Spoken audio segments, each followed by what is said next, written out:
मेरे को ये समझ में नहीं आया कि यहाँ पे इसको लगाने का क्या मतलब रहा, क्योंकि चार्जिंग करने के लिए कुछ ऑड पोजीशन नहीं है। मेन जो इंपॉर्टेंट चीज़ है जो इसके अंदर बहुत ज़्यादा हेल्पफुल मेरे को अब तक लगी है वो इसका, बट अगर कोई पीछे बैठा है तो उसको अनकम्फर्टेबिलिटी थोड़ी सी फील हो सकती है।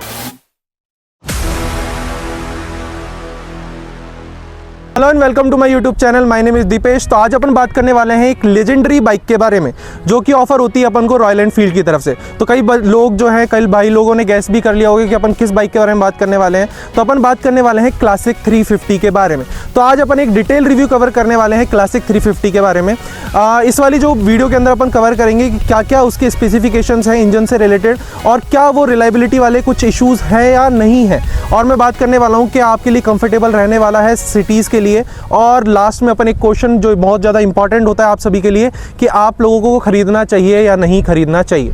तो इस वीडियो को अपन थोड़ा शॉर्ट एंड क्रिस्प रखेंगे और पता करेंगे कि अपन क्या क्या चीज़ें हैं जो कि आपको डेली लाइफ में इन्फ्लुएंस करने वाली है। तो विदाउट वेस्टिंग एनी टाइम अपन स्टार्ट करते हैं इसके इंट्रो के साथ। सो अगर आप ये बाइक अभी परचेज़ करने वाले हो और या फिर हाल ही में आप खरीदने वाले हो तो ये वाली जो वीडियो है बहुत ज़्यादा इंपॉर्टेंट हो जाती है आपके लिए। तो ये वीडियो आप पूरी देखना, एंड तक देखना विदाउट एनी स्किप। अपन जो छोटी छोटी जो डिटेल्स है वो भी अपन इस वीडियो के अंदर कवर करने वाले हैं जो कि एक बहुत इंपॉर्टेंट रोल प्ले करने वाली है। सो स्किप मत करना और पूरी की पूरी जो वीडियो है उसको पूरा देखो। थोड़ा सा अपन बात कर लेते हैं इसके की के बारे में। तो इस टाइप की कुछ आपको की देखने को मिल जाएगी जो कि एक रॉयल एनफील्ड के लोगों के साथ आती है। यहाँ पे आपको रॉयल एनफील्ड का लोगो देखने को मिल जाएगा और इस तरह टाइप की आपको की देखने को मिल जाएगी। तो यही कुछ एक की फॉर्मेशन आपको देखने को मिल जाएगा जो कि एक बेसिक सी की आपको यहाँ पे देखने को मिल जाती है। सबसे पहले अपन बात कर लेते हैं इसके इंजन स्पेसिफिकेशन के बारे में। तो देखो, आपको पता होगा कि अपन क्लासिक 350 के बारे में बात कर रहे हैं तो इसके अंदर जो इंजन जो रहता है वो 349 सीसी के आसपास रहता है। अगर मैं पावर की बात करता हूं तो 20 PS की जो पावर है ये आपको निकाल के दे देगा। और अगर मैं टॉर्क की बात करता हूं तो आपको 27 न्यूटन मीटर का जो टॉर्क है वो आपको निकाल के दे देगा। अगर देखो मैं गियर बॉक्स की बात करूँ तो 5 गियर्स आपको इसके अंदर देखने को मिल जाएंगे। बहुत स्मूथली चेंज होते हैं बिकॉज इसके अंदर कोई भी अपन को स्लीपर क्लच वगैरह नहीं देखने को मिलता है, बट बिकॉज ऑफ देयर कितना वाइड अपन को वो देखने को मिल रहा है ये वाला जो अपना क्लच लीवर है उसकी वजह से, बट ये बहुत ज़्यादा स्मूथ बना देता है। अब देखो, सिटीज़ के लिए आपको थोड़ा बहुत डिफिकल्टीज हो सकती हैं क्योंकि अगर अपन इसके कर्व वेट के बारे में बात करें तो 195 kg का आपको कर्व वेट इसका देखने को मिल जाएगा। तो सिटीज़ में थोड़ा मैन्यूवरिंग में थोड़ा डिफिकल्टीज आपको देखने को मिल सकती है।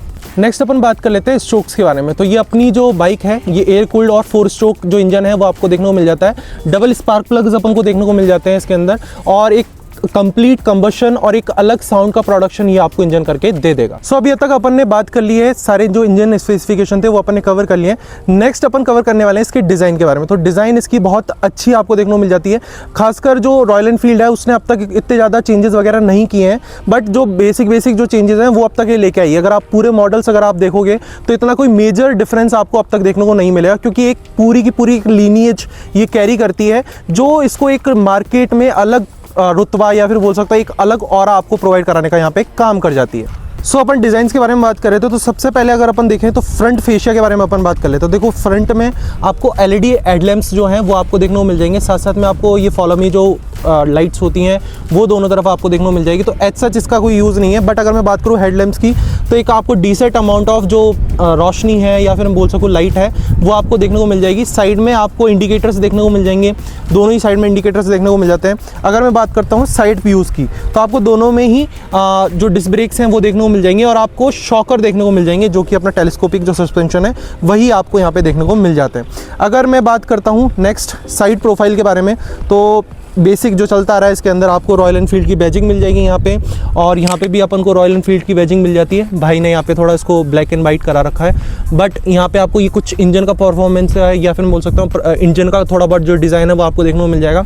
और ये जो साइलेंसर वाला जो एरिया है वो आपको देखने को मिल जाता है। अगर मैं बैक की बात करता हूँ तो बैक में भी आपको डिस्क ब्रेक देखने को मिलेगा और फ्रंट में भी आपको डिस्क ब्रेक देखने को मिल जाएगा। अगर मैं इसके अंदर सेफ्टी फीचर्स के बारे में बात करूँ तो इसके अंदर डुअल चैनल ABS आपको देखने को मिल जाएगा जो कि इसको स्किड होने से आपको रुकाने का काम यहाँ पे करेगा या फिर स्टॉप करने का काम यहाँ पे करेगा। सो नेक्स्ट अपन बात कर लेते हैं इसके बैक प्रोफाइल के बारे में। तो देखो, बैक में आपको ऑलवेज जो आपको देखने को मिलता है एक स्टॉपिंग जो इंडिकेटर है वो आपको देखने को मिल जाएगा और जो बाकी के इंडिकेटर्स होते हैं, साइड इंडिकेटर्स होते हैं, वो आपको यहाँ पे देखने को मिल जाएंगे। अगर मैं बात करता हूँ दूसरी वाली प्रोफाइल के बारे में तो यहाँ पे आपको जो अपना साड़ी गार्ड्स वगैरह होते हैं वो आपको देखने को मिल जाएंगे, चेन कवर आपको देखने को मिल जाएगा और यहाँ पे नॉर्मली जो अपना बॉक्स होता है एयर फिल्टर वाला, वो आपको देखने को मिल जाएगा। और यहाँ पे आपको गियर्स वाले जो सिस्टम्स हैं वो भी आपको यहाँ पे देखने को मिल जाते हैं। तो यही कुछ एक वॉक अराउंड है इसका, जो कि एक डिज़ाइन जो आपको देखने को मिल रही है। ये इसके अंदर अब तक मेरे को कोई भी चेंजेस वगैरह नहीं मिले हैं, लेकिन अपन बात करते हैं क्लासिक की या फिर जो अभी अपना स्टैंडर्ड वाले जो मॉडल्स आते हैं वो सेम ही चेसिस के ऊपर बेस्ड हैं, जे सीरीज़ के ऊपर बेस्ड आते हैं। तो यही कुछ फॉर्मेशन है जो आपको यहाँ पे देखने को मिलेगा। तो वॉक अराउंड की बात करूँ तो ये कुछ एक ओवरव्यू है पूरा का पूरा अपनी क्लासिक 350 का। नेक्स्ट अपन बात कर लेते हैं इसके टायर साइज़ की। तो आपको फ्रंट में 19 इंच का जो टायर है वो आपको देखने को मिल जाएगा, और बैक में आपको 18 इंच का टायर यहाँ पे देखने को मिल जाएगा, जो कि मैं बोलता हूँ डिसेंट ही है। वैसे इतना कोई चेंजेस वगैरह आपको रॉयल एनफील्ड के अंदर देखने को नहीं मिलेगा अब तक। तो यही कुछ कॉन्फ़िगरेशंस हैं जो आपको फ्रंट और रेयर में देखने को मिल जाएगी। डिस्क ब्रेक देखने को मिलते हैं अपन को, जो कि क्वाइट गुड ही है। मैंने अभी चला के देखा तो उसके अंदर अगर मैं ब्रेकिंग परफॉर्मेंस की बात करूँ तो डिसेंट है।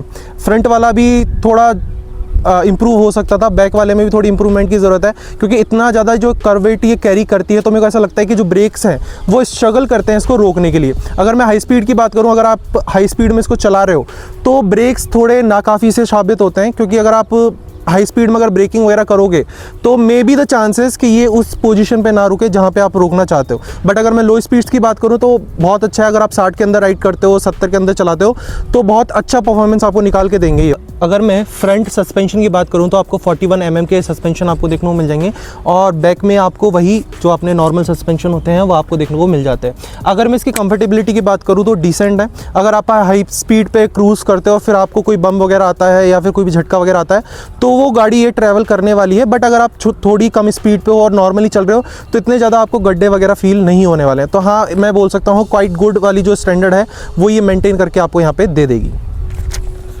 इंस्ट्रूमेंट क्लस्टर के बारे में तो देखो, इसके अंदर कुछ बेसिक सा आपको फॉर्मेशन देखने को मिलेगा जो कि सभी बाइक्स के अंदर आता है, रॉयल एनफील्ड की खासकर आता है। तो आपको यहाँ पे स्पीडोमीटर देखने को मिल जाएगा, और यहाँ पे आपको ट्रिप जो अपने रहता है। मेन जो इंपॉर्टेंट चीज़ है जो इसके अंदर बहुत ज़्यादा हेल्पफुल मेरे को अब तक लगी है वो इसका गियर इंडिकेटर है। तो आप जब भी गियर्स वगैरह लगाते हो तो आपको यहाँ पे पता लग जाता है। साथ साथ में आपको ये भी पता लग जाएगा कि कितने किलोमीटर ये चल चुकी है। तो आपको ट्रिप ए ट्रिप बी आपको पता लगने वाला है। यहाँ पे आपको टाइम भी देखने को मिल जाएगा। तो जैसे कि आपको देख सकते हो ओडोमीटर आ गया अपना, जो कि किलोमीटर्स बताता है कितने किलोमीटर चल चुकी है। नेक्स्ट अपन वही ट्रिप ए ट्रिप बी अपन यहाँ पे सेट कर सकते हैं। तो यही कुछ जो फीचर्स हैं वो आपको यहाँ पे देखने को मिलेंगे। साथ साथ में आपको यहाँ पे लाइट्स देखने को मिल जाती हैं, जैसे कि बैटरी की लाइट देखने को मिल जाएगी। आपको ABS चालू है या नहीं है वो भी आपको यहाँ पे पता लग जाएगा। इंजन जो लाइट है वो भी आपको देखने को मिल जाएगी, जो कि किसी ना किसी माल फंक्शन को यहाँ पे इंडिकेट करता है। और अगर मैं बात करूँ फ्यूल की, तो फ्यूल इंडिकेटर आपको यहाँ पे देखने को मिल जाएगा। साथ साथ में यहाँ पे टर्न बाय टर्न नेविगेशन आपको देखने को मिल जाता है, क्योंकि ये मेरे को लगता है अभी जो ये वाला जो मॉडल आ रहा है अपना, इसके अंदर ये स्टैंडर्डली देते हैं। बट अगर मैं बात करूँ और बेसिक मॉडल्स की तो उसके अंदर आपको एज अ एक्सेसरी के पार्ट के हिसाब से आपको लेना पड़ता है यहाँ पे। तो यही कुछ बेसिक सा आपको फॉर्मेशन देखने को मिलेगा, और वही जो क्लासिक जो आपको देखने को मिलता है इग्निशन सिस्टम वो आपको यहाँ पे देखने को मिल जाएगा। नेक्स्ट अपन देख लेते हैं इसके हैंडल के यहाँ पे कौन कौन से फीचर आपको देखने को मिल जाएंगे। तो यहाँ पे आपको ये पास ऑन जो स्विच है वो आपको देखने को मिल जाएगा, हॉर्न आपको देखने को मिल जाएगा।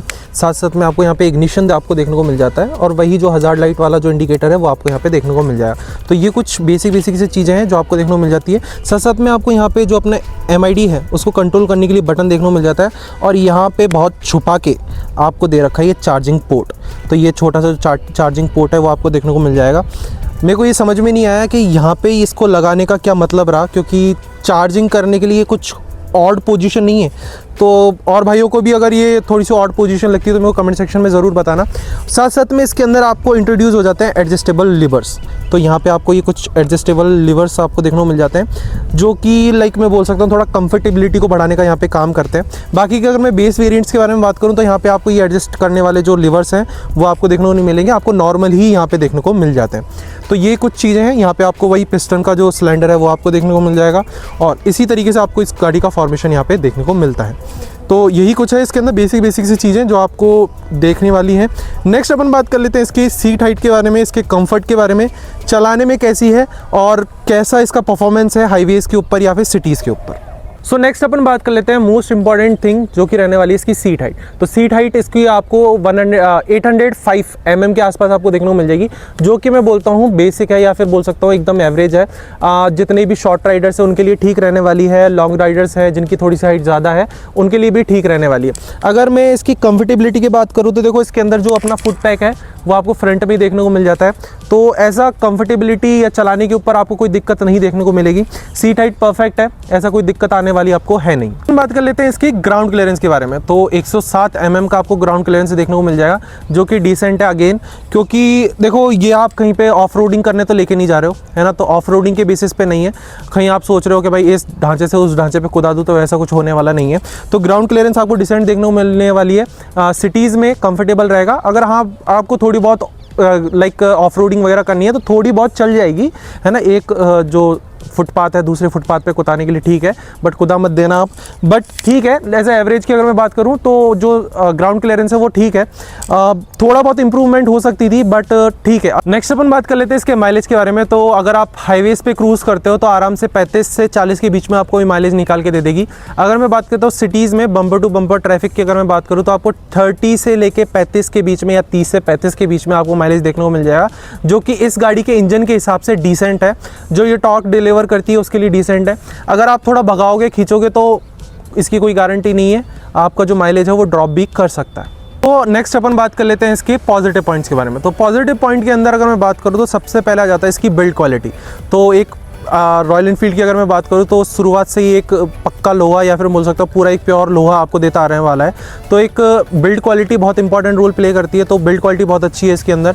दूसरी रिलायबिलिटी, अगर आप रिलायबिलिटी की बात करते हो तो बाबा आदम ज़माने से ही चलती आ रही है। इन द सेंस मैं कहना चाहता हूँ कि जो अपने पापा लोग थे या फिर दादा लोग थे वो भी इसको यूज़ करते आ रहे हैं। और अगर आप अभी भी देखोगे तो जो डीजल वाली जो बुलेट है वो अभी तक चलती आ रही है। किन किन लोगों ने देखी है वो मेरे को बताना। मैंने पर्सनली इसको चला के देखा एक बार, तो बहुत ही खतरनाक तरीके से चलती है। तो एक बार इंजन के बारे में बात करूँ तो इंजन बहुत रिलायबल है, बिल्ड क्वालिटी बहुत अच्छी है इसके अंदर। अगर मैं बात करूँ हाईवेज वगैरह की स्टेबिलिटी के बारे में, तो हाईवेज पे बहुत अच्छा स्टेबल आपको प्रोवाइड कराएगी, स्टेबिलिटी आपको प्रोवाइड कराएगी, तो उसमें कोई दिक्कत आपको आने वाली नहीं है। तो बिल्ड क्वालिटी हो गई आपका। इसका माइलेज की अगर मैं बात करूँ तो माइलेज आपको डिसेंट यहाँ पे ये प्रोवाइड कराने वाली है। तो नेक्स्ट अगर मैं पॉजिटिव पॉइंट की बात करूँ तो इसकी ब्रांड वैल्यू। तो ब्रांड वैल्यू इतनी अच्छी है कि अगर आप इसको बीच रोड पे इसको बेचने चाहोगे तो कोई भी हंसते हंसते आपको इसके अच्छे दाम देके चला जाएगा। तो ब्रांड वैल्यू एक ऐसी बन चुकी है इसकी कि हर एक पर्सन नोन है, हर एक पर्सन जानता है रॉयल एनफील्ड को, तो इतना कोई दिक्कत आपको आने वाली नहीं है। साथ साथ में अगर मैं बात करूं इसके सर्विस सेंटर्स की, तो हर जगह आपको सर्विस सेंटर्स देखने को मिल जाएंगे, तो इतना कोई आपको परेशानी नहीं आने वाली है इसके सर्विस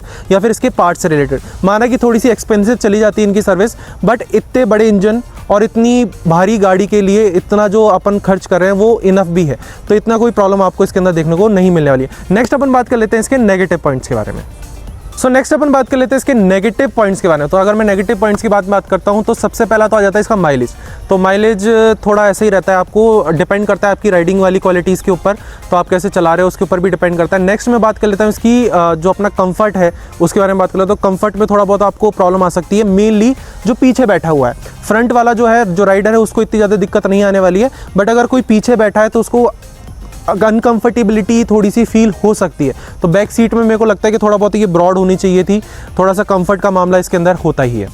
सो नेक्स्ट सबसे बड़ा जो नेगेटिव मेरे को अब तक इसका लगा है, क्योंकि अभी गर्मियों का सीज़न चल रहा है और गर्मियों में चलाना वैसे ही बाइक्स वगैरह बहुत ज़्यादा डिफिकल्ट हो जाती है, तो आप लोगों को पता लग गया होगा मैं किस चीज़ के बारे में बात कर रहा हूँ, हीटिंग इशू। तो इसका जो हीटिंग इशू है वो बहुत मैं लगता है मेरे को बहुत ज़्यादा नेगेटिव है। हीटिंग बहुत ज़्यादा करती है, हीट बहुत ज़्यादा डिसिपिएट करती है, तो उसकी वजह से थोड़ा गर्मियों में या फिर मैं बोलूँ दोपहर के टाइम पे मेनली इसको चलाना बहुत ज़्यादा मुश्किल हो जाता है, क्योंकि पैरों में डायरेक्ट हीट आपको देखने को मिल जाएगी। नेक्स्ट इसके नेगेटिव की अगर मैं बात करता हूँ वो है वेट। तो अगर मैं वेट की बात करूँ तो सिटी राइड्स के लिए वेट ये थोड़ा सा हैवी हो जाता है। अगर आप इसको थोड़ा मोड़ना भी चाहोगे तो मोड़ने में आपको डिफिकल्टी आने वाली है।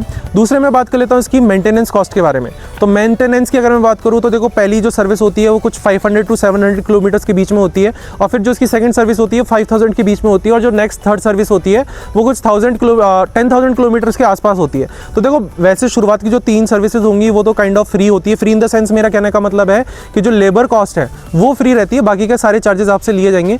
बट अगर उसके बाद मैं बात करता हूँ, अगर आपकी थोड़ी सी गाड़ी ओल्ड हो जाती है, आपकी जो क्लासिक 350 250 है वो थोड़ी ओल्ड हो जाती है, तो हाँ मेंटेनेंस आपको आने वाला है अच्छा खासा, क्योंकि इसका जो ऑयल चार्जेस है, सो जो चेन चार्जेस वगैरह हैं वो आपके बनते हैं, वो थोड़ा एक काइंड ऑफ मैं बोलता हूँ कि एक एक्सपेंसिव साइड पे आपको लेके जाएंगे। साथ साथ में मेंटेनेंस कॉस्ट की अपन ने बात कर ली है। नेक्स्ट अपन बात करते हैं एक और नेगेटिव पॉइंट के बारे में। सो नेक्स्ट अपन बात कर लेते हैं इसके कर्व वेट के बारे में। तो आपको इसका कर्व वेट देखने को मिल जाएगा 195 kgs। तो देखो अगर मैं नॉर्मल आप राइड कर रहे हो तो इतना ज़्यादा फील नहीं होता है, बट अगर ये झुकने लगती है एक तरफ, जैसे कि अभी मैं यहाँ पे इसको झुकाता हूँ, तो आपको वेट आराम से फील होगा, क्योंकि इसके अंदर लिटरली वेट है 195 kgs का वेट है। तो अगर वेट की एक मैं नेगेटिव बात करूं तो नेगेटिव यही है कि आप सिटीज़ में मैन्यूवर्स नहीं कर पाओगे। जैसे आप सोच रहे हो कि मैं इधर से कट मार लूँगा, उधर से कट मार लूँगा, तो उसके लिए गाड़ी नहीं है। अगर आप स्लो स्पीड्स में चलते हो, स्लो स्पीड के लिए बहुत ज़्यादा अच्छी रहने वाली है। अगर मैं बात करता हूँ हाईवेज़ के लिए एक बेस्ट ऑप्शन रह सकता है, बट स्टिल मैं एक बात दोबारा से रिपीट करना चाहूँगा इसके अंदर कि आप इसको ना भगा नहीं सकते हो। आप इसको जो इसका मैक्सिमम जो आउटपुट है वो आपको इनिशियल ही मिलता है। अगर मैं इसकी इनिशियल और मिड रेंज की बात करूँ तो बहुत अच्छा है, बट अगर आप जैसे जैसे इसको खींचना स्टार्ट करोगे, इसके एंड रेंज पे जाओगे, तो इतना कुछ इसके अंदर आपको नहीं मिलेगा। तो मैं एडवाइस करूँगा कि आप इसको इनिशियली जो आपके इनिशियल जो गियर्स है उसके अंदर चलाओ, या फिर जो मिड रेंज है उसके अंदर ही चलाओ। अगर आप इसको खींचने की कोशिश करोगे तो वाइब्रेशन के साथ साथ इसके अंदर जो पावर है वो भी ये डाउन करने लगेगी, क्योंकि रॉयल एनफील्ड ने जो ये क्लासिक बात करूं या फिर जो स्टैंडर्ड मॉडल्स आते हैं वो राइडिंग पर्पस के लिए है, ना कि कोई रेसिंग के लिए। तो कंफर्टेबिलिटी की बात करूं तो कंफर्टेबल है। अगर दूसरी मैं बात करूं सीट कंफर्ट की, तो देखो सीट बहुत अच्छी कंफर्टेबल है। अगर मैं बात करता हूँ और भी मॉडल से, जैसे कि मैं बात करता हूँ स्टैंडर्ड की, तो स्टैंडर्ड की जो सीट है वो मेरे को इतनी घटिया लगती है जिसकी कोई हद नहीं है ना। क्लासिक बेटर है उनसे, क्लासिक में इतना ज़्यादा आपको कंफर्टेबिलिटी वाला जो इशू है वो आपको देखने को नहीं मिलेगा। सो अगर मैं बात करूँ इसकी राइडिंग के बारे में, तो देखो ये जो बाइक है वो राइडिंग पर्पस से नहीं है। Riding in the sense what I mean to say कि अगर आप सिटीज़ वगैरह में चला रहे हो या फिर लॉन्ग राइड्स पे लेके जा रहे हो तो उसके लिए नहीं है। हाँ, अगर आप एक जगह से दूसरी जगह क्रूज़ कर रहे हो, है ना, जैसे आपका day to day office work है या उस तरीके से क्रूज़ कर रहे हो, तो उसके लिए बेस्ट रहने वाली है। वैसे तो बहुत सारे लोग लेह लद्दाख वगैरह भी लेके जाते हैं, लेके जाने के लिए तो स्प्लेंडर भी ले जाते हैं, है ना, बट मैं रिकमेंड नहीं करूँगा कि आप इतने लॉन्ग राइड्स पे इसको लेके जाओ, क्योंकि हीटिंग इशू है, बहुत सारे इशूज़ इसके अंदर आ सकते हैं। अगर आप प्रॉपरली मेंटेन कर रहे हो तो एक अलग बात हो जाती है, बट अगर आप मेंटेन नहीं कर पा रहे हो तो एक ये बहुत बड़ा नेगेटिव आपको देखने को मिल सकता है। नेक्स्ट मैं बात कर लेता हूँ इसके वेट की, जो कि वेट की मैं पहले भी बात कर चुका हूँ। तो देखो वैसे जो खड़ी है ना, जैसे मैं आपको बैठ के दिखा देता हूँ, खड़ी है तब आपको वेट महसूस नहीं होता है, बट जैसे आप इसके ऊपर बैठते हो और एक थोड़ा सा लीन डाउन होती है ये बाइक, तो आपको थोड़ा बहुत वेट जो है इसका देखने को मिल जाएगा। जैसे कि अभी मैं इसको हैंडल को भी सीधा करूँगा ना, अगर ये खड़ी है तो भी वेट बहुत ज़्यादा लगने लगता है। तो अगर मैं बात करूँ सिटीज़ राइड के अंदर, सिटी में जब आप चलाओगे तो वेट बहुत ज़्यादा एक मेजर रोल प्ले करेगा, आपको बहुत ज़्यादा इरिटेट करने वाला है वेट इसका। तो एक भी बहुत बड़ा नेगेटिव पॉइंट है। और जैसे अगर मैं बात करूं हाईवेज़ की, तो हाईवेज़ के लिए बहुत ज़्यादा पॉजिटिव पॉइंट हो जाता है, क्योंकि हाईवेज़ के अंदर यही वेट आपको स्टेबिलिटी प्रोवाइड कराने का यहाँ पे काम करता है। सो नेक्स्ट चीज़ जो कि मैं बात करना चाहता हूँ इसके फ्यूल टैंक के बारे में, तो आपको 13 लीटर्स का फ्यूल टैंक आपको देखने को मिल जाएगा। अगर मैं रिजर्व की बात करूँ तो 2.5 लीटर्स इसके अंदर हमेशा रिजर्व के अंदर रहेगा। तो अगर मैं बात करूँ इसके टैंक कैपेसिटी की, तो आराम से 13 लीटर्स का है। लॉन्ग रेंज आपको प्रोवाइड कराने वाला है, आराम से 200 के समथिंग आपको ये रेंज निकाल के दे देगा। क्रूजिंग की बात करूँ तो क्रूजिंग में बेस्ट रहने वाला है, इतना जो माइलेज है आपका ठीक रहने वाला है। तो यही कुछ स्पेसिफिकेशन है जो आपको पेट्रोल के हिसाब से देखने को मिल जाएगा, इस टैंक के हिसाब से देखने को मिल जाएगा। तो अगर मैं बात करूँ रिजर्व की, तो 2.5 है जो मैं आपको बता चुका हूँ। सो नेक्स्ट अपन इंपॉर्टेंट क्वेश्चन के बारे में बात कर लेते हैं, हु शुड बाय और हु शुड नॉट। तो देखो खरीदने वाले खरीद ही लेते हैं, क्योंकि रॉयल एनफील्ड का नाम चलता ही आ रहा है, तो इसके अंदर ऐसा नहीं है कि मैं मना कर दूँ तो कोई नहीं खरीदेगा। तो रॉयल एनफील्ड ऐसा नाम है जो कि आप रोड पे भी खड़ा कर दोगे और बेचने की कोशिश करोगे इस बाइक को, तो आराम से लोग खरीद लेंगे। तो देखो अगर मैं फिर भी बात करूं कि किसको खरीदनी चाहिए किसको नहीं, तो जो लोग डेली पर्पसेस के लिए ले रहे हैं, एक जगह से दूसरी जगह जाना है, क्रूज़ करना है थोड़ा बहुत, उसके लिए बेस्ट बाइक रहने वाली है। बट अगर आप सोच रहे हो कि मेरे को इससे रेस करनी है या फिर मेरे को बहुत लंबी राइड्स मारनी है, बहुत ज़्यादा ही लंबी राइड्स मारनी है, तो उसके लिए आपको नहीं देखने को मिलेगा। वैसे अगर मैं बात करूँ डे टू डे लाइफ के अंदर बहुत बेस्ट प्रोडक्ट आपको निकल के देखने को मिलेगा। सर्विस अच्छी है, मेंटेनेंस कॉस्ट की अगर मैं बात करूँ तो वो थोड़ा सा नेगेटिव साइड चला जाता है। सर्विस की अगर मैं बात करूँ, सेंटर्स की बात करूँ तो बहुत अच्छे क्वांटिटी में अवेलेबल है इंडिया के अंदर, तो उससे रिलेटेड आपको कोई दिक्कत नहीं आने वाली है। तो डेफिनेटली आपको बाय करनी चाहिए, क्योंकि एक ऐसा ब्रांड है जो बहुत सालों से चलता आ रहा है। ऐसी कोई मेजर दिक्कत आज तक मेरे को इसके अंदर देखने को नहीं मिली है। नेगेटिव अपन ऑलरेडी डिस्कस कर चुके हैं, तो डेफिनेटली यू शुड बाय। तो आई होप मैंने सारे के सारे जो पॉइंट्स वगैरह हैं वो कवर कर लिए हैं। जो भी आपको क्वेरीज़ हैं, आपको कोई भी क्वेश्चंस वगैरह हैं, वो आप जाके कमेंट सेक्शन में लिख सकते हो, और इस बाइक से रिलेटेड आप कुछ भी जो क्वेश्चंस हैं वो आप वहाँ पे मेंशन कर सकते हो। नेक्स्ट अगर अपन बात करें, अपन ने पूरी चीज़ें कवर कर ली है। So I hope you like the video. So make sure आप जाके वीडियो को लाइक करो, कमेंट करो आपके जो भी व्यूज़ हैं इस चीज़ से रिलेटेड, और मोस्ट इम्पॉर्टेंट चीज़ मेरे चैनल को सब्सक्राइब करना, क्योंकि ऐसी ही इन्फॉर्मेटिव जो वीडियोज़ हैं वो आने वाले टाइम में और आने वाली हैं। तो उसके लिए ट्यून रहना। तब तक के लिए राधे राधे।